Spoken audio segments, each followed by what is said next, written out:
Hey learners of all ages, my name is Mr. Montgomery. I teach 4th and 5th grade math, and today we're going to be learning about number patterns. Now, when it comes to patterns, they're all around us. If you think about like traffic patterns, if you think about pricing patterns, if you think about the stock market, everything on Earth, well, almost everything on Earth, has a pattern that we can observe, track, and chart.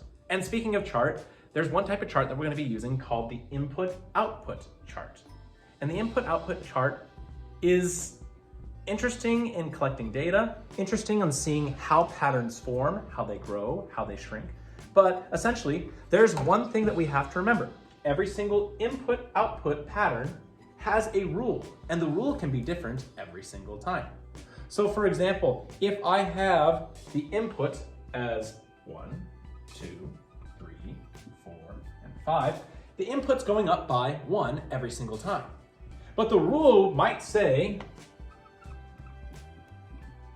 multiply by 3.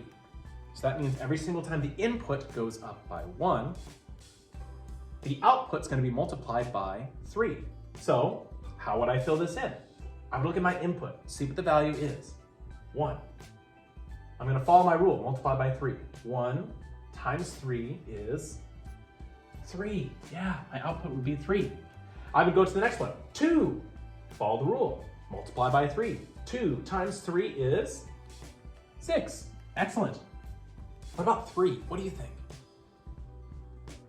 Yeah, 3. Follow the rule. Multiply by 3. 3 times 3 is 9. Do you notice a pattern yet? Yeah, if I look at my output, 3, 6, 9, it's always counting by 3. So if I would like to make a prediction, what comes after 9 then? Well, it might be 12. I'm going to make my prediction here, and after 12 would be 15. But we'll see if it follows the pattern. So 4. 4 times 3 is 12. Awesome, my prediction was correct. And 5. 5 times 3 is 15. My prediction was also correct. And the same thing can work with division. I see what my input is, 4, 6, 8, 10, 12, and I'm going to be following the rule that is stated above the input-output chart. 4, the rule is to divide by 2. 4 divided by 2 is, that's right, it's 2, because 2 times 2 equals 4. All right, I have 6 now. Divide by 2. 6 divided by 2 is 3. There you go. To double check, 3 times 2 should be 6.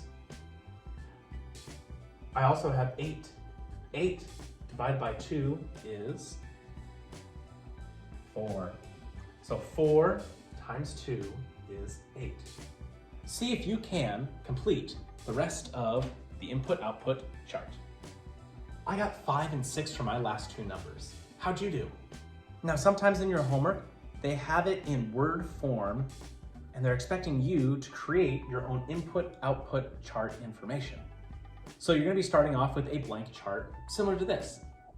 I'm going to be taking an example on page 139, number 5.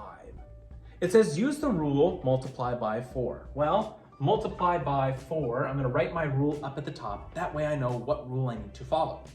It says, use the rule multiply by 4 and input numbers 5, 7, 9, and 11 to write the pattern of output numbers. Well, I just got done with the input. Now I have to figure out 5 times 4. What is 5 times 4? It's 20. Now I have 7 times 4. What is 7 times 4? That's right, it's 28. Now I have 9 times 4. 9 times 4 is 36. And now I have 11 times 4. 44. Nice work, we filled in the entire chart. All right, my 4th grade friends, if you take a look at page 99 in your workbook, you will see we're going to be doing practice problems 1, 2, and 3. And since there is a lot of information to fit in a very small amount of space, I decided to just write the numbers 1, 2, and 3. You can use page 99 to help you with your input-output chart. Remember to read the rule, and if you have any questions, please let me know when you come to class.